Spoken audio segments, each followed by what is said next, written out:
There we go. Wonderful. Welcome again. Hello. Hello, my friend. Oh, it's so good to see you. And you. And what a joy to be back. And also I really love this idea that you the invitation that you posed for this episode around exploring something at an even deeper level. That really that really sparks something, that kind of curiosity and that compassionate self-inquiry aspect that I really enjoy with the podcast. And it just sort of feels like your invitation. So talk to us, Susan. Yeah. So I'll confess, I'm full transparency. This was actually a couple months ago that I was kind of casting about. I was probably about to cook a bunch of things, and I was casting about for a podcast, and I saw that you'd done an episode on decluttering. And this is something that I have been fascinated with in my own life, in my participants' lives. And I thought, well, I know all about that. But it was the best shot. It was the best choice in the moment. So I went with listening to Henny on decluttering, and I learned so much. And it was such a different take on the topic than I had heard before. And it sparked a whole bunch of my own thoughts back. And I was like, oh my goodness, I want to talk to Henny about this. So yeah, I really appreciated your insightfulness and going deeper than the cluttered closet and the messy sock drawer. I think that those things are part of it. But I think that there's so much more that's underneath it. And that's what I was really curious about talking about more. One of the first things you said was our tendency, our desire to grasp and hold on is so connected to our beloved illusion of permanence. That or the other way of saying it is, of course, our fear of impermanence and the fear that if I let go of these objects, that it's a small death, right? It's a small grief. It's a letting go of part of myself. I think is what it feels like to me. If not part of my life, but part of me, part of my identity. Yeah.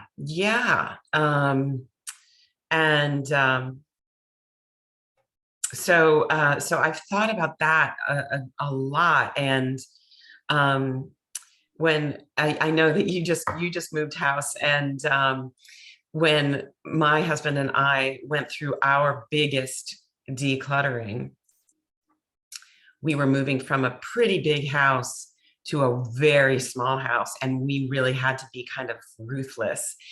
And I remember both of us having times where we were I was going through a bunch of letters and cards and just sitting on my office floor, a puddle of weeping. And it wasn't that I wasn't ready to let go of those things, but I did need to grieve it before I let it go. And then I remember coming home, and he was weeping, and I was like, "Oh, you've been going through the children's schoolwork. I take it, all of their artwork that we had, saved for decades." And I think that for me, that it is that facing that grief, that recognition, that sort of in my face recognition of my impermanence, of life's impermanence, of everything that I love and hold dear. All of it is impermanent. that is part of the reason that I resist letting go of stuff. And I think that it's interesting. One of the things that you mentioned in that first episode was this article about the psychology of things. And one of the things that came up for me that he talked about, I think it was a he who wrote that. Yeah. He talked about that some are parental discarders and some are parental holders. And I notice in my experience that parental discarders tend to be shamed for that behavior. That's like, oh, you're just throwing your child's life away, or their memories, and to which I'm like, no. The memory is not stored in those objects. And the person is not in those objects. My love is not in those objects. Right. The relationship is not in those objects. And in fact, in the case of the schoolwork from the children, and our relationship has evolved and grown, and it's not this anymore. This is something that is no longer. Yeah. We're clinging on to the part of us and the age that they were. One of my reflections from having gone through this process is the association that I have with the young woman that I was when my son was 4 or 5, and the relationship that we had then when he would, like a little animal, come and nestle on my lap, or, sort of curl up next to me, on the sofa watching a Disney film, that sort of sweetness that sits in there. And the sense of grief and loss of who I was and that relationship that we had and who he was, and not wanting to let go of that feeling and believing that feeling is imbued, the essence of it, that what's the book? Oh, I'll find it. Oh, that's so annoying. Where is it? I'll edit this bit out of the podcast, although it will be on YouTube, me looking at my bookshelves. It's to do with sort of the art of happiness, and this sense that our essence is imbued within objects. And so the essence of my son was imbued within those drawings, within that schoolwork, within those books that he held, like his DNA is in those objects. And so there's this sort of combination between clinging in that kind of Buddhist sense and grief of who I was and who he was, and also a kind of sense of like, well, what's our relationship now? And it just becomes so multifaceted. Yeah. And actually, what it really is a piece of paper. Right. And I mean, and even if it was a snipping of his hair, right? Even if it was even more intimate, he is not there. Yeah. And you are not there, right? And you, as you so wisely say, it is this Buddhist notion that that attachment, that is suffering. Yeah. It's suffering. And I mean, it may be bittersweet suffering. It might even be sweet suffering. Yeah. And yet it is. And so actually your thing about the snippet of hair reminds me, I was talking to him when we were coming to move, I was talking to him about things that I'd found, and this might sound rather revolting. I found his baby teeth. So like a couple of them that I must have like wrapped up, popped in a drawer, when we were like, I put them under his pillow for the tooth fairy, and and obviously kind of collected them in the morning before he woke up. And then where do I put them? I pop them in this drawer of special things, and 15, 16 years later, going through this drawer, and there they are. You know, it's what do you do? Can you throw away a part of your child? I brought them with me. Did you?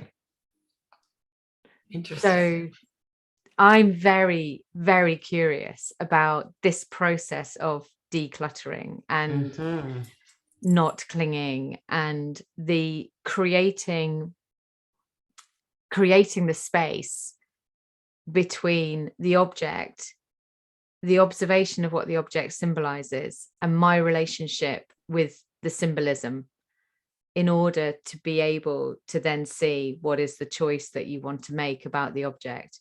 And in the case of my son's baby teeth, like, I chose, I'm going to hold on to them for a bit. I don't know what that means, but for a bit, because in that moment of moving house, it just felt too much. Leaving home, it was too big. And so honoring that.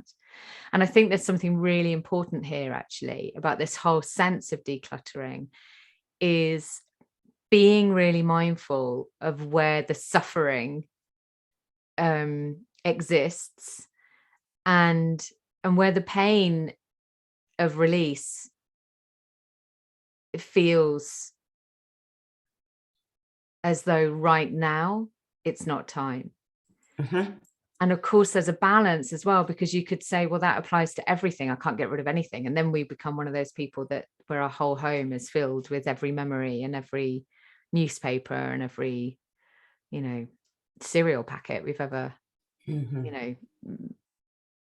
right, been connected well with. I think, yeah, but I think that there's some discernment there, right? Is that what you're describing with his teeth is something that I do too, and I do it with all kinds of different objects. I don't think I have any teeth anywhere. I don't think anybody has teeth. But I do it. I do it with like jewelry and things that have sentimental value, and even clothes and stuff. I call it the decluttering purgatory. That I put it in a place that is in the sort of in between. Right? I put it in the in between place. I don't get rid of it, but I don't keep it in the same. I don't, like, if it's a purgatory earrings, they don't stay in my jewelry box. They go into someplace else that I can revisit them and say, how has it felt for them to not be there? And the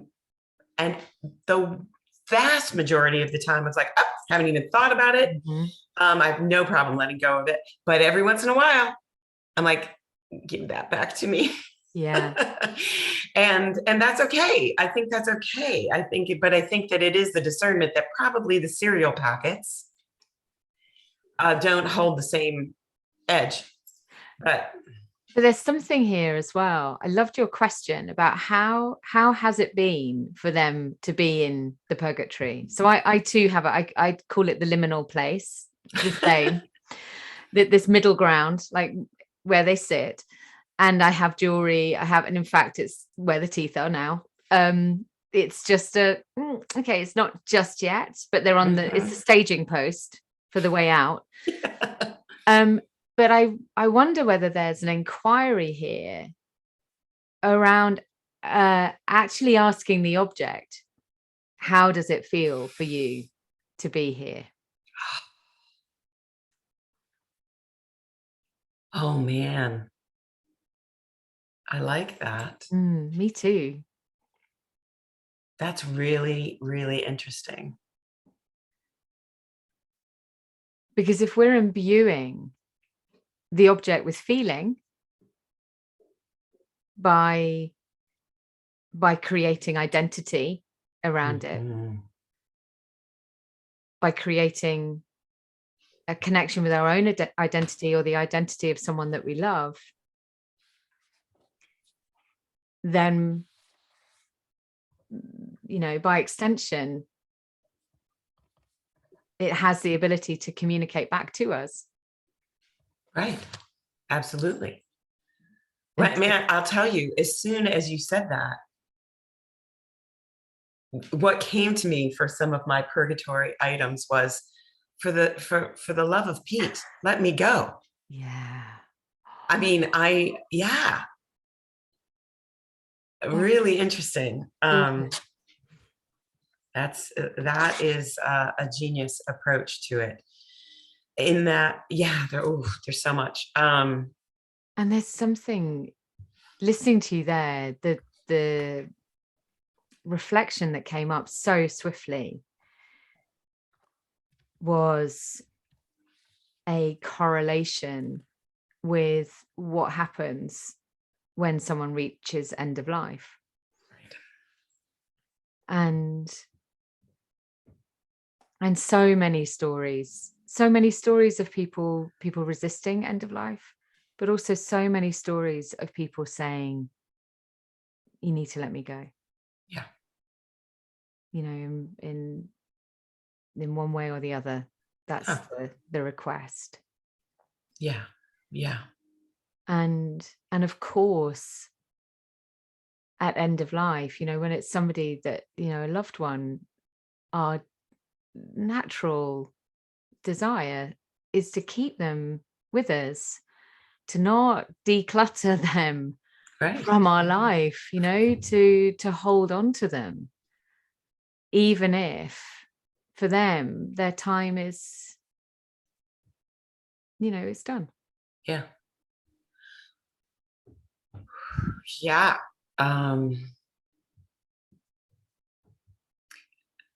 I certainly know that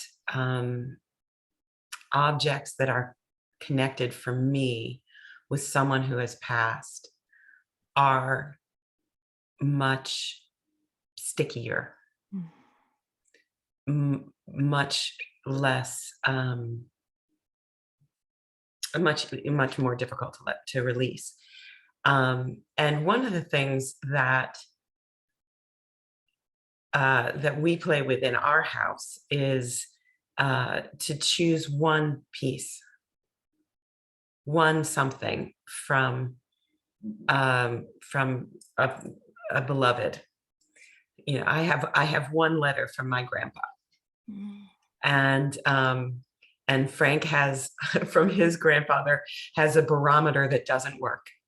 That at one point I was like, "What is this? You know, this is cuckoo. You know, like that you're holding on to this." And he's like, "No, no, that's my one thing from my grandfather." And I think that makes such sense in some ways. And yet there's definitely a part of me that is going to go and look at that letter and say, you know, yeah, I don't know. How do you feel about being in purgatory? You know, and yeah, I think that for me, you know, I'm a mover, and I'm a body centered teacher. And so one of the things I often do is look at, what does the body do? So what does the body do when we're grasping? You know, it takes energy. It takes a certain amount of tension. And you told such a great story about the chair in your bedroom, your other bedroom. I hope, perhaps it's a different situation in your new house. Kind of not. Right, so yeah, it's not quite the chair of doom. The chair of doom. So for those who didn't hear the first episode, but I do hope you go back and listen to it because it's brilliant. Henny talks about a chair she has in her bedroom that is the repository of all what we call in our house half dirties. The things that have been sort of worn a little bit, but they're too dirty to go back into the drawer, but not dirty enough to go into the laundry, right? And there it goes. It starts to evolve into this large creature of half dirties, and that you developed chair blindness. That you had the ability to walk into your bedroom and not see this ever expanding pile. And I think about this a lot, about that takes some energy for you to walk into your space and not see that pile. And it takes energy for us to hold on to whatever it is. And so I think another interesting question is that the best way for me to use my energy? That even if it's behind a door, even if it's up in the attic or jammed into your garage, and you don't actually see it, it takes energy not to see it. Yeah, absolutely. One of our experiences about moving has been clearing the attic. So like you, moved from a much larger house to a much smaller house where I am now. And so and there was a big attic that ran the whole of the size of the house. And it had my son's cot, and it had a couple of old single beds, and it had a couple of screens, and it had this stuff. It had detritus from previous businesses, from old jobs, and it had a lot of my mum's paperwork that I wasn't able to get rid of after she died. I just, I got rid of lots of stuff, but so there was also that. And that weight, from a kind of feng shui sort of perspective, that weight was sitting on the house. And every now and again, I get this like little ripple of concern. I mean, in a kind of very sort of practical thing, like, is it a bit heavy for the ceiling? Which was a ridiculous thing to think, because it wasn't, we weren't storing elephants up there. Like, it was just a few things. But I think that ripple was a manifestation of the sense of the history that was just sitting up there. And Anton, during the sort of latter part of lockdown, just gradually cleared stuff through. And actually the relief of getting rid, and an awful lot of it, we were able to put at the end of our drive with a sign that just said, free to a good home. And, and everything somebody took gladly, because, that's the best like form of recycling, really. But there was also a lot of stuff that was just, we don't want it. Nobody else wanted it. It'd been sat in that purgatory for a very, very long time. And it just needed to go. And there were things that we need to keep hold of in another purgatory for a bit longer. But the physical weight of it, I think, is really, really powerful. And the energy that it takes just to hold that space in your head as containing that thing. So there's a wonderful book about how we find our way. And it's about how we create mental maps of our geography. And that even in a house, the reason, if you've ever had that feeling of walking into a room and then going, why am I here? What did I come in here for? And so what we very naturally do is we walk back to the room where we were, and then our memory like triggers again. And we remember, because of the geography that we're in, we have the memory of the thing that we wanted to find, and then we can go and get it from the next room. And I think if you imagine that means that we are holding a mental map of everything in our home, everything in our vicinity is being stored. If you ever need to find something, you know where to hunt in your garage or your workshop or your shed or your shelf or your cupboard. So you are mapping it constantly. So it's constantly holding and taking energy, and releasing that. Don't need to think about that anymore. Yeah, there is that feeling of freedom, of spaciousness. And I think that for me, this is why it's very wise counsel to begin with the things that are not soul crunchingly evocative, or that break your heart to see them. It's, don't start with the baby teeth. Yeah. Start with the things that are easier to release. And in my experience, that as I allow myself to let go of I have this thing with socks. I just like, I can't, they're not quite bad enough to throw away, but I don't really like to wear them. And what do I do? But if I start there with the socks, or whatever is sort of the low hanging fruit, and start to release that, I've released also not just the objects, but I've released the energy that I was taking to hold them. Yeah. And that allows more energy for the things that may be more tender. Yeah.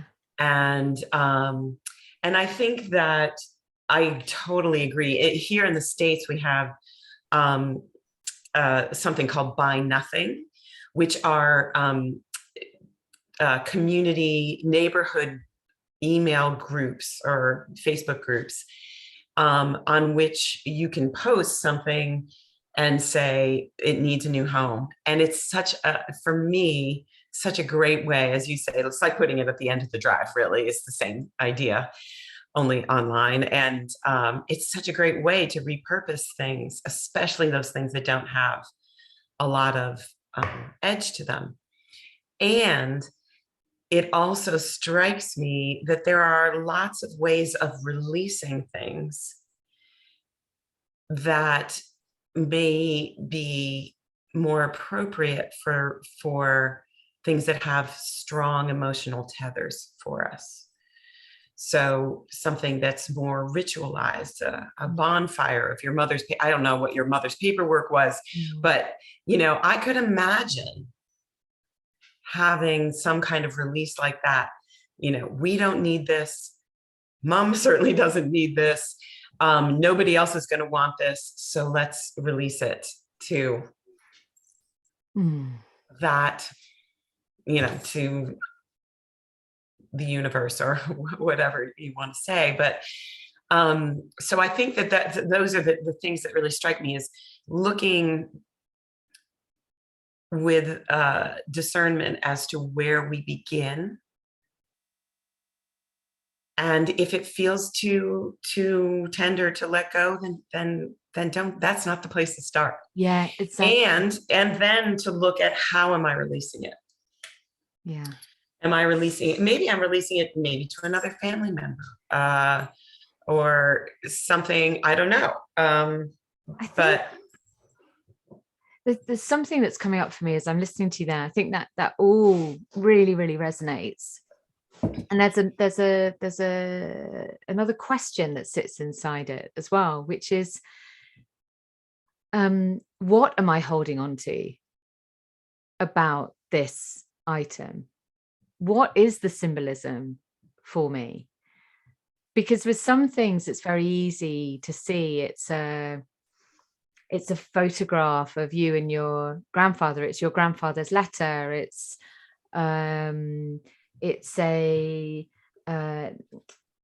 a gift that a friend gave us many, many years ago, and that relationship ended for some reason, and so we're holding on to something inherent within the object that attaches us to that friend. But then there are other things that I've certainly questioned as I've gone through this process of moving, of like, well, why am I holding on to this? So one of them was a little diary from, it must be 1995, 96, sometime around then. We were yeah, maybe, yeah, sort of mid to late 90s. Actually, we were living in Portugal at the time, and this diary has got some stories, some experiences, some stuff that was quite challenging, and things that I was experiencing, that I was going through. There's a recount of like conversations that I'd had, where I'd sort of like written about them and kind of reflected on them. And it was like, why have I held on to that bit of pain? Mm. What is it in there that I have felt I needed to remember, or to keep like with me all this time, tucked away in a version of purgatory, in a one of the liminal spaces? And I got rid of it in the most unceremonial way, because I'd actually packed it, because I'd noticed this when I was packing, and I was like, oh, I can't get rid of it. Put it in the box, pack. And then when I was unpacking, I just thought, oh, honestly, and I just threw it in the bin. It's like, it was the easiest release, because just that question, just asking myself that question as I was unpacking, like, what am I holding on to? Mm-hmm. What is it in here? It's like, I don't need that. Mm-hmm. I don't need that. Yeah, it's a great question. It's a great question. Is, yeah, what is under this? What am I bestowing on this? What am I That, refusing to release as yeah, well? yeah.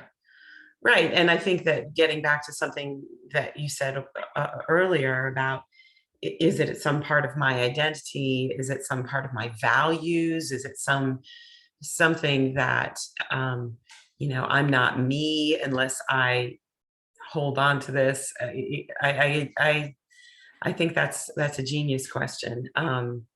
So there's an Eckhart Tolle quote from, I was reading it the other night, from his book A New Earth, which I think is sort of one of the books that he wrote many years ago.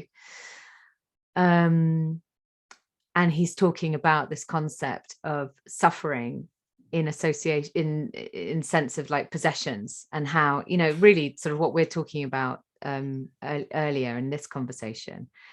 And there's a quote here that suffering occurs, the depth of suffering occurs, is revealed in the word my. So when we say it's my thing, it's my cup, it's my book, it's my house, it's my relationship, it all comes back to the ego and this structural concept of it is mine, it belongs to me. And he says the unconscious compulsion to enhance one's identity through association with an object is built into the very structure of the egoic mind. Could you read that? Could you say that again? Say it again. The unconscious compulsion to enhance one's identity through association with an object is built into the very structure of the egoic mind. Right. So let me see if I can, let me just try something here. So let me see if I can translate this into something more tangible for my mind to get around this concept. So if I hold on, for example, to all the journals and manuals that I went through as I was going through my teacher training, every single letter, every thing I ever got when I was in my teacher training, and that becomes part of my identity. These are my journals. These are my manuals. And if I were to let them go, I am letting go of this part of me. And I want to see myself as a teacher. Is that making sense? Is that and that by having those things, your ego is structurally reinforced as teacher. right? Yes. So yes. it holds your identity. Sort of like scaffolding around me, right? It's like holding me up. It's like, you really are a teacher, because look at all that shit that's on your bookshelf. Right. And you really are a mom, because you've got the baby teeth to prove it. And you really are a loved child, sibling, friend, because you've got the things to prove it. Oh, holy moly. That's big. That's really helpful to me.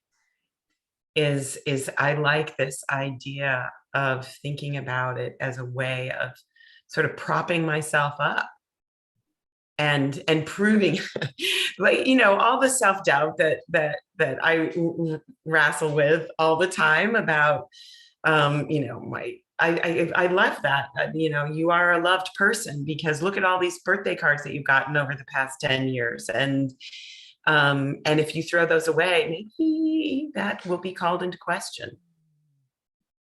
Yeah. Eckhart. You elfish genius. I know. He really is. No, that's really helpful. And I think this relates to, you sent me an email.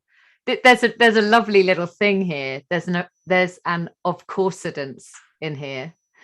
You sent me an email by a woman called Darcy Gillespie. Yes.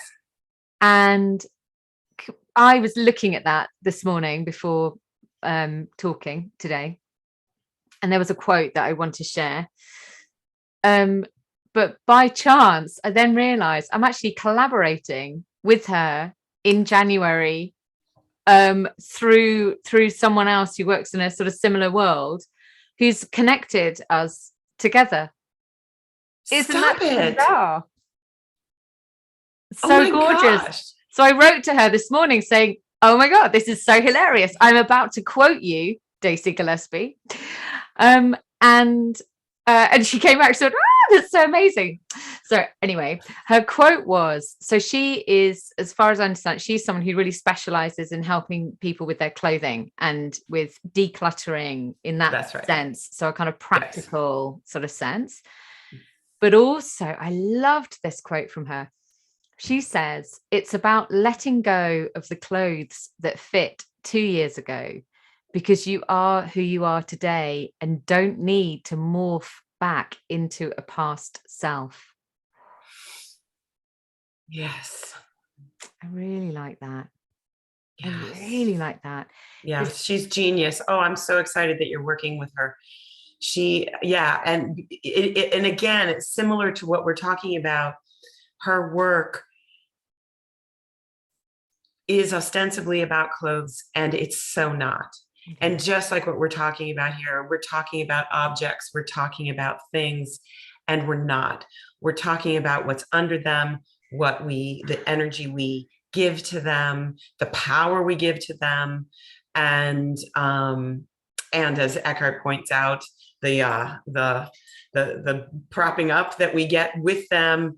And I think as you were reading that, what strikes me is, can I trust that everything in my life, everything from your journal with the painful year and my grandpa's letter and the baby teeth, all of those things, everything is in me now, right now. And that there's no thing that I need to have received the benefit and having it allowed me to land where I am now. that's already part of me. It's already there. And this is just sort of the husk of the past, right? This is the husk of the past. Mm-hmm.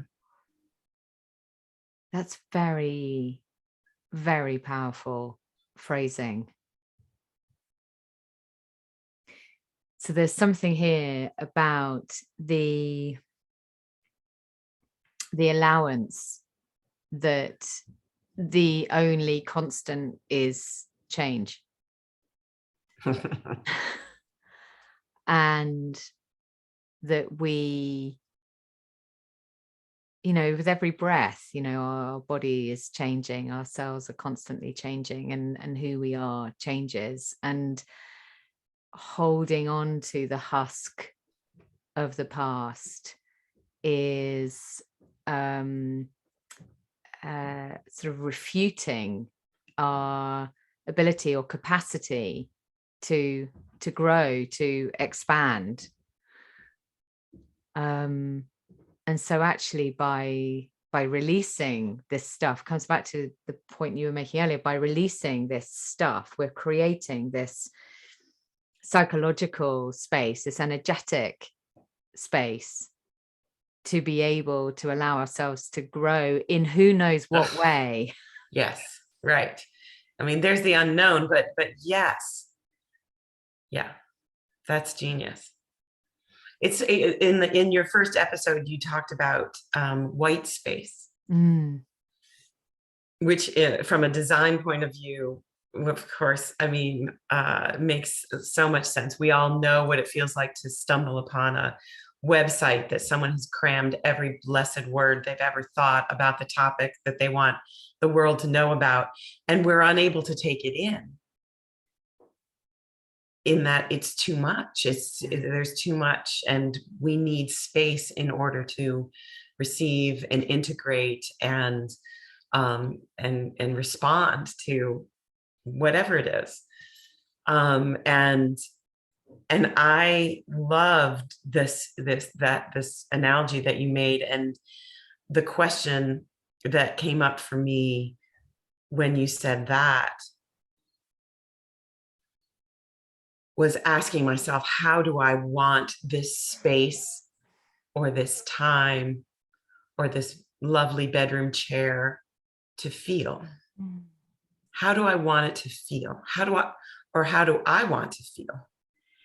And instead of starting from the piles of stuff, starting from there and saying, and then taking that question or the answer to that question. So the answer to that question often for me is spacious and relaxed. I know that I do my best work. I am in most resonant relationship. I have the deepest insights when I feel spacious and relaxed. And therefore, if I go at my spaces, my physical spaces, from that answer, I can keep coming back to saying, does this make me feel spacious and relaxed? And that can be very enlightening.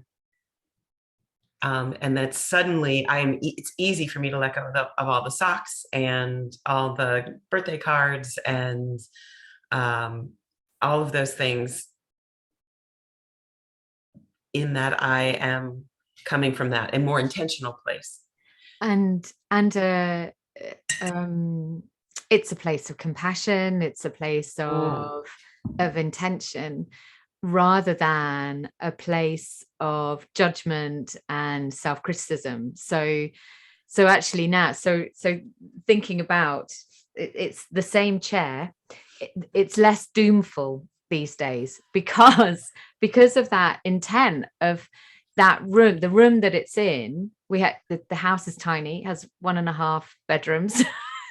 And that half a bedroom is actually where all the clothes are, so that the bedroom is just a bedroom. It just has a bed in it. And that was a very, very intentional thing. And so the room where the clothes are also is where I meditate. And that has been very intentional. So that space, by necessity, is calm and is uncluttered and is sort of easy to be in, you know, without me having to develop chair blindness in order to accommodate, you know. And there's something else here as well around, this might be a slight sort of tangent, but I think it connects, that there's this brilliant Victorian word, I believe it's Victorian, and I don't think I mentioned this in the previous episode, for a room in the house where you put everything that you don't know where else it belongs. And it's called the sluttery. And so in true sense, the word slut means untidy. It doesn't mean what we've come to refer to it as. So in the sluttery is the space where you just shove everything where you don't know where else it belongs. And the challenge is that for so many of us, we can have that space. Now, it might be a room, it might be a cupboard or a number of cupboards, it might be an attic or a loft or a garage or whatever. But when it's an unconscious shoving rather than a conscious purgatory or liminal space of, this is a staging post on your exit from my life, it becomes full of everything. It becomes full of all the emotion, it becomes full of all the energy, it becomes full of all the memories, and everything's kind of muddled up in there. And so my very, very, very clear intention about the dressing room is that it does not become the sluttery, because that there is a part of me from 2010, 5 years ago, that could very easily have created that here. Right. And that's not where I'm at now. Oh my goodness, this is so fascinating. I love that word. And I love the distinction that you make between, like, the Eckhart Tolle, the unconscious compulsion to hold on to things, and making a distinction between that and the liminal space or the precious purgatory. And I also, what also came up for me is the shame. The feeling, like, just the word. I mean, obviously we've got a lot of associations with that word, but I suspect that if we were to look at the etymology of how the word slut as we use it came about, is that there's shame in untidiness.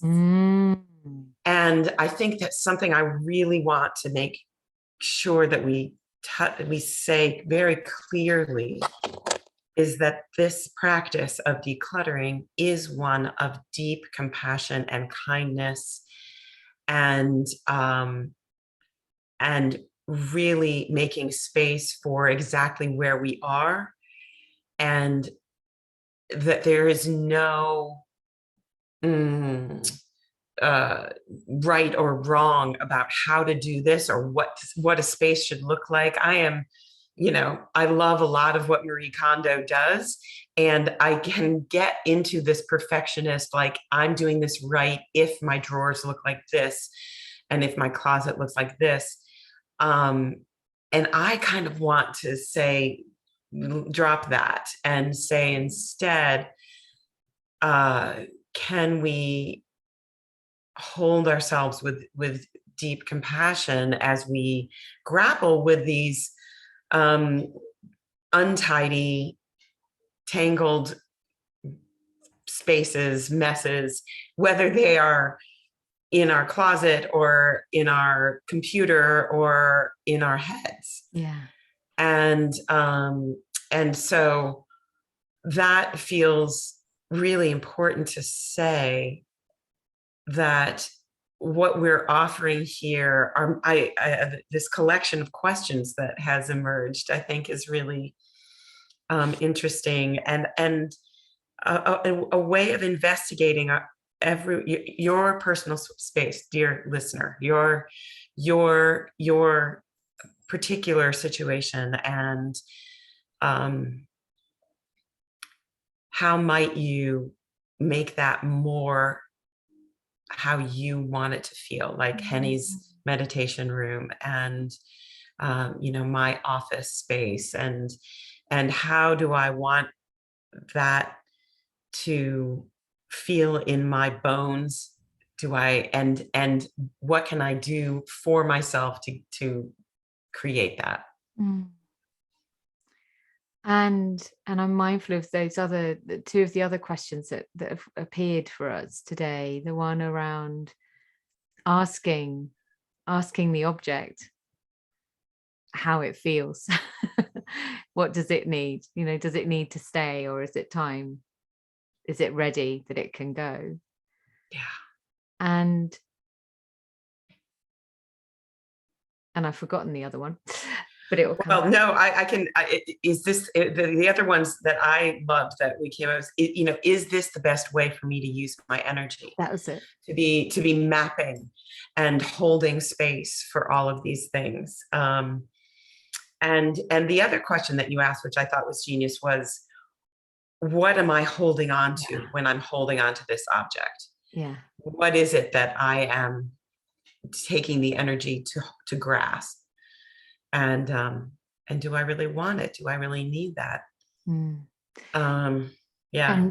And as you say, always with compassion, because recognizing how complex, the tiniest thing. So a friend helped us pack on one of the days, and she said, so around the house and sort of various places, I had these beautiful shells. So on like a piece of slate, like these beautiful little mini, I'm not sure what they're called, but like little conical shells, graded, and then somewhere else around like the edge of a bottom of a pot plant, a lot of other like really beautiful shells, like things that I found on beach walks. And she said, are these coming with you? And I was like, and there was a bit of me, it was just like, no. And then there was the other bit of me that was like, oh, but they're so beautiful. And I love them. And they make me really happy. So yeah, they're coming with me. And she put them into this shoebox labeled Henny's Precious Things. And that recognition of everything that is imbued just in those shells, which are unremarkable in the sense that I could go to a beach tomorrow and find a shell that's very, very similar. Even in those things, which are so numerous and plentiful, there is deep emotion. And so when we extrapolate that out across our clothes, our photographs, paintings, objects, books, as I look across my shelves, hats, this is tender work. And to your point, there is no right or wrong. It just comes down to how, I think it all comes down to that choiceful awareness. And what I was sort of saying earlier about that separation between the object, its symbolism, and me. And then I can make the choice. That's right. Yeah. Even if, someone else would say, that's a funny, like, broken shell, like, what in the world? And I've got tons I was just looking at I've got these little shelves, and I've got these little pine cones and all these things which I just think are so dear and precious. And and that's great. It's not that it has to look any particular way.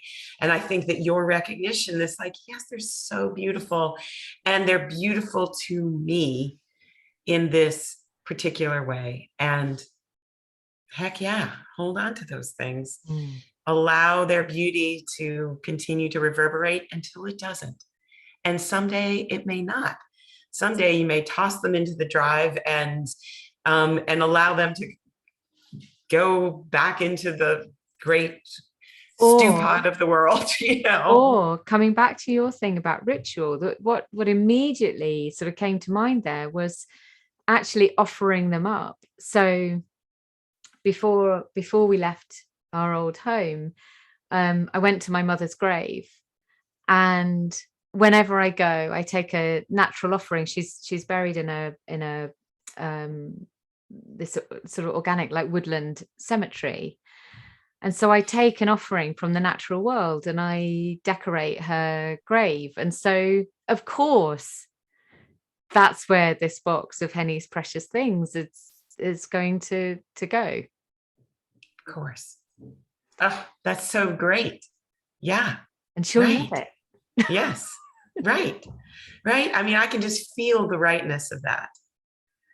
And it's a ritual. What you said about the ritual, and also the use of things in different ways as well. I think there's something, I know we haven't really got sort of space today to kind of explore that, but I think this or maybe we have this use of things in different ways. So not thinking linearly about the